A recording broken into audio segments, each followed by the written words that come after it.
সুমন ভাই, হ্যাঁ ভাই, টোটালে আপনার এই যে যারা সেলার গো বেতন হয়েছে যে আপনার মিলে টোটালে 2,10,300 টাকা। ওই যে 300 টাকা এভারেজ যে বকশিস উপরে আছে। আচ্ছা, আর যারা বাইক আনছে এগত এবার টার্গেট ফিল আপ 3,60,000। 3,60,000। হ্যাঁ, এন্ড শহীদুলের যদি আবার একটা অভিযোগ আসলো। কি অভিযোগ ভাই? শহীদুলের অভিযোগ বলে বাইরের বিশেষে ঘুরতেছে, ভাই তো আমার কইছিল আবার কিছু ধরে দিব, এমনকি 3,60,000 পর আরো ধরে দিত শহীদুল রে।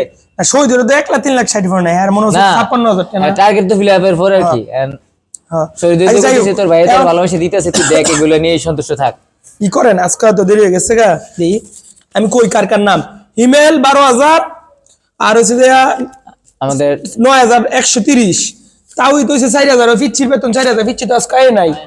আচ্ছা, সিয়াম হচ্ছে 15,000, পরে হচ্ছে যে আলী সাহেব 25,000, সুমন ভাই 34,000, এনায়েত 16,000, জনি 14,000, সাদেক 15,000, সাদ্দাম 15,000, ফয়সাল 14,000, রনি 12,000, জয় 15,000, বাপ্পি 20,000, বাদন 15,000, অজয় 15,000, হাসান 14,000, রাজীব 4,000, শহীদুল পাইছে 66,000 কত জানি টোটালে।